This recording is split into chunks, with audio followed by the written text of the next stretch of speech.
কেন মার্কিন যুক্তরাষ্ট্র কোনো সময় ইসরায়েলকে একা ছাড়ে না? You keep sending billions of dollars to Israel. সত্যি কথা বলতে দেখে আমার এটাই মনে হয় যে লায়লা মজনু,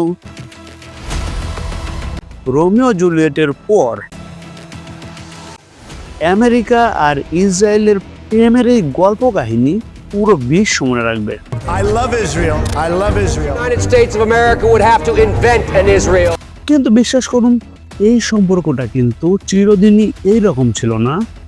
একটা সময় ছিল যে সময় খ্রিস্টান এবং ইহুদিদের মধ্যে একটি সম্পর্ক ছিল, যেটাকে বাংলায় ভাষায় আমরা বলতে পারি যে দা কুমড়ার সম্পর্ক। মানে ইহুদিদেরকে খ্রিস্টানরা একেবারেই দেখতে পারতো না। এর অবশ্য অনেকগুলো রিজন রয়েছে, অনেকগুলো কারণ রয়েছে। সামনের পুরো ভিডিওটা দেখলে আপনি সবকিছু বুঝতে পারবেন। আর আজকের এই ভিডিওটিতে আমরা এটাই আলোচনা করতে যাব যে ইহুদি এবং খ্রিস্টানদের মধ্যে এতটা গভীর সম্পর্ক কখন তৈরি হলো। Between our two countries is unbreakable. The eternal friendship. We are you and you are us. এবং আপনি এটা জানলে আসলেই অবাক হয়ে যাবেন যে একটা সময় ছিল যেই সময় ইহুদি এবং মুসলিমদের মধ্যে ভাইয়ে ভাইয়ে এত গভীর সম্পর্ক এখন দেখা যায় না, যেটা তখন ছিল। তো চলুন শুরু করা যাক। এই পুরো কাহিনীটি শুরু হয় একজন মানুষকে ঘিরে, যার নাম ঈসা আলাইহিস সালাম। প্রায় 2000 বছর আগের কথা, যখন ইহুদিরা শুধুমাত্র ফিলিস্তিনে বসবাস করত। আর ওই সময় ইহুদিদেরও সেরকম কোনো স্বাধীনতা বা রাজনৈতিক ক্ষমতা ছিল না, কেননা ওই সময় ফিলিস্তিন ছিল পরাশক্তি রোমান সাম্রাজ্যের অধীনে। রোমানরা ইহুদিদের ওই সময় দাসের মতো শাসন করত, নির্মমভাবে অত্যাচার চালাতো ইহুদিদের ধর্ম, সংস্কৃতি এবং জীবনযাত্রার উপরে। যতটা না জুলুম ব্রিটিশরা ভারতবর্ষের উপর করে গেছে তার থেকেও বেশি। মানে এক কথা বলতে গেলে এই অত্যাচার আপনি যদি এখন দেখতেন তাহলে আপনি জীবিত থেকেও মারা যেতেন। এই অত্যাচারের ফলে ইহুদি পণ্ডিতরা এটা বিশ্বাস করতে শুরু করে যে তাওরাতে বর্ণিত যে সকল চিহ্ন রয়েছে সে সবগুলো পূর্ণ হয়ে গেছে এবং এখন তাদেরকে বাঁচানোর জন্য কোনো মাসিহা মানে মুক্তিদাতা আসবে, যারা এসে ইহুদিদেরকে বাঁচাবে। তারা আশা করেছিল যখন এই মুক্তিদাতা আসবে, সেই মুক্তিদাতা সবার আগে ইহুদি পণ্ডিতদের পক্ষ নেবে, তাদের বন্ধু হবে আর পরামর্শদাতা হবে। কিন্তু ঘটনাটা সম্পূর্ণ উল্টা হয়ে যায়। যখনই ঈসা আলাইহিস সালামের আবির্ভূত হয়, ঈসা আলাইহিস সালাম ইহুদি পণ্ডিতদের ভণ্ডামি, দুর্নীতি আর ধর্মীয় অপব্যাখ্যার বিরুদ্ধে সোচ্চার হয়ে ওঠে। তিনি জনতাদের মাঝে জ্ঞানের একটি আলো ছড়াতে লাগলেন আর এটা বলতে লাগলেন যে আমাদের ধর্ম কলঙ্কিত হয়েছে একমাত্র এই ইহুদি ধর্মীয় পণ্ডিতদের মাধ্যমেই। আর ঈসা আলাইহিস সালামের এই স্পষ্টবাদিতার জন্যই ইহুদি পণ্ডিতরা ঈসা আলাইহিস সালামকে মারাত্মকভাবে ঘৃণা করে। আর তারা রোমান প্রশাসনের সঙ্গে সম্পৃক্ততা করে ঈসা আলাইহিস সালামকে হত্যা করার ষড়যন্ত্র করে। অবশেষে চাপে পড়ে ইহুদি ধর্মগুরুদের চাপে রোমান গভর্নর রাজি হয় তাকে মৃত্যুদণ্ড মানে ঈসা আলাইহিস সালামকে হত্যা করার। কিন্তু এই সময় রোমান সাম্রাজ্য একটি দাবি রেখেছিল ইহুদি পণ্ডিতদের ওপর যে ঈসা আলাইহিস সালামকে যে হত্যা করা হবে তার দায়ভার রোমানদের উপর না, এটা সম্পূর্ণ ইহুদিদের উপর থাকবে। ईसा का खून हम रोमन्स पर नहीं तुम यहूदियों पर होगा। আর ইহুদি পণ্ডিতরা সে সময় সেটা মেনে নিয়েছিল এবং ঈসা আলাইহিস সালামকে হত্যা করার চেষ্টা করে। তবে ইসলাম বিশ্বাস অনুসারীরা ঈসা আলাইহিস সালাম নিহত হয়েছে বলে বিশ্বাস করে না এবং আমরা এটা বিশ্বাস করি যে আল্লাহ তাআলা তাকে আসমানে তুলে নিয়ে গিয়েছিল। কিন্তু ঘটনাটা এর পরে থেকে শুরু হয়। ঈসা আলাইহিস সালাম যখন সেখান থেকে চলে যায়, এরপরে কিন্তু ইহুদিরা খুব বেশি দিন শান্তিতে বসবাস করতে পারে নাই। তো কি হয়, ওই সময় রোমানদের সাথে ইহুদিদের একটি যুদ্ধ শুরু হয়ে যায়, যে যুদ্ধে রোমানরা ইহুদিদের এত নির্মমভাবে হত্যা করে সেটা আসলে ভাষায় প্রকাশ করার বাইরে। তো ওই সময় হাজার হাজার ইহুদিরা নিহত হয়। ইহুদিদের সবচেয়ে পবিত্র স্থান জেরুজালেমের দ্বিতীয় মন্দির ধ্বংস করে দেয় আর অবশেষে সকল ইহুদিদেরকেই ফিলিস্তিন থেকে বের করে দেয়। এরপরে শুরু হয় একটি দীর্ঘ নিবাসন। ইহুদিরা বিশ্বজুড়ে ছড়িয়ে পড়ে। একটা সময় ভূমি ছাড়া, আশ্রয় ছাড়া, স্বপ্ন ছাড়া মানে ইহুদিরা যেদিকে পারে চলে যায় শুধুমাত্র নিজেদের জীবন বাঁচানোর জন্য। আর এভাবেই 500 বছর পেরিয়ে যায়।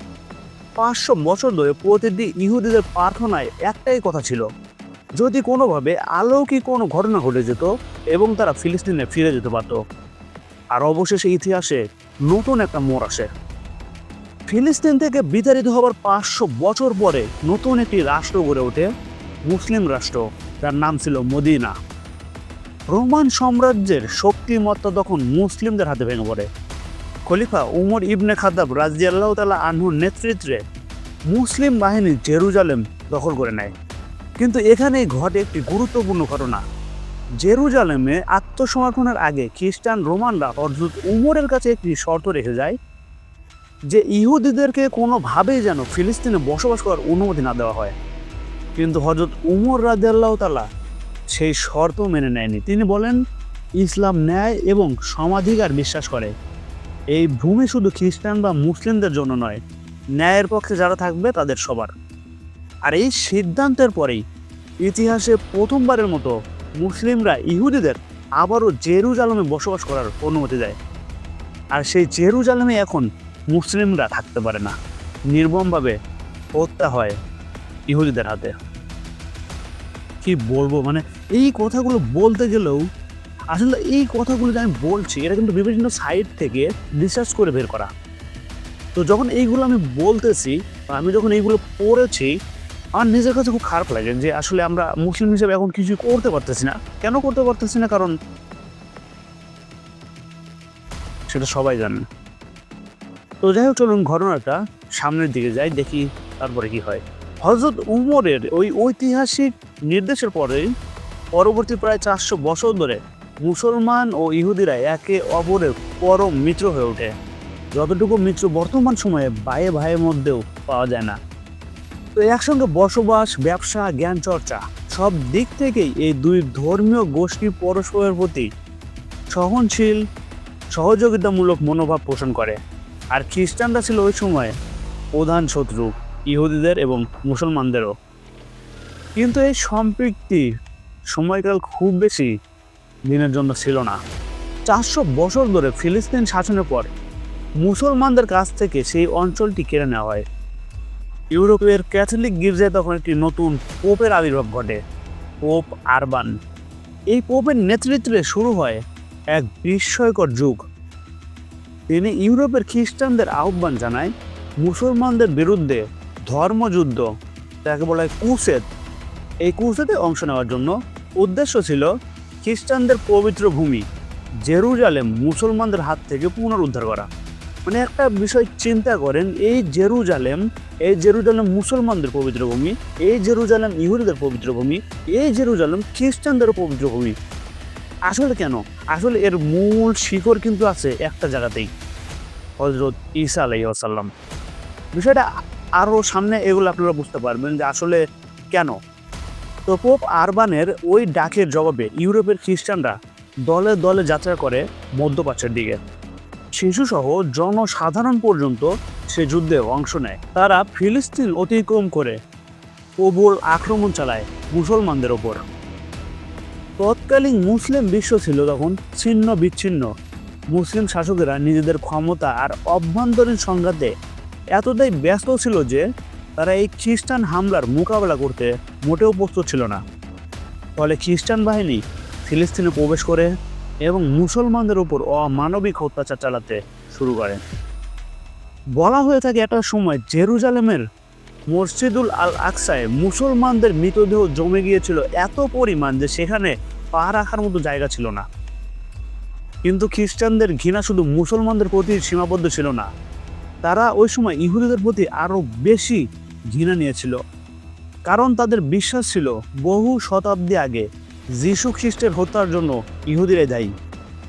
যীশু খ্রিস্ট অর্থাৎ আমাদের ঈসা আলাইহিস সালামকে কিন্তু খ্রিস্টানরা যীশু খ্রিস্ট হিসাবে উল্লেখ করে, সেটা কম বেশি সবাই জানেন। কিন্তু যীশু খ্রিস্টকে হত্যা করার আদেশ বা রায়ও কিন্তু সেই রোমান সম্রাটদের খ্রিস্টানরা দিয়েছিল।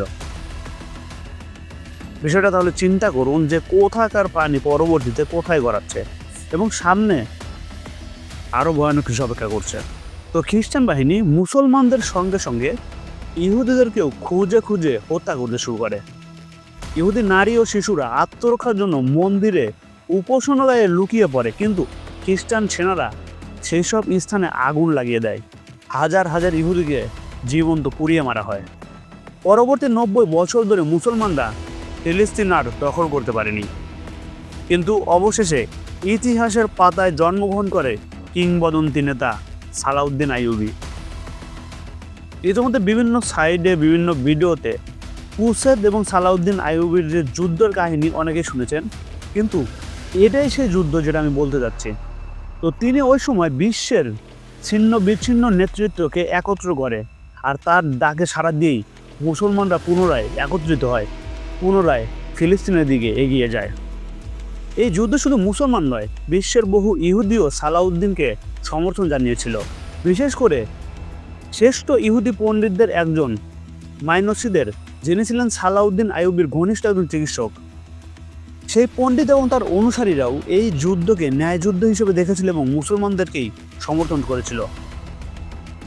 অবশেষে সালাউদ্দিন আইয়ুবী যখন জেরুজালেম পুনরুদ্ধার করে, আর আবারও ফিলিস্তিনে মুসলমান আর ইহুদিরা একসঙ্গে বসবাস করতে শুরু করে। এটা শুধু ফিলিস্তিনে নয়, যে সকল অঞ্চলে মুসলমানদের শাসক ছিল সেখানে ইহুদিরা ধর্মীয় স্বাধীনতার নিরাপত্তা ভোগ করত।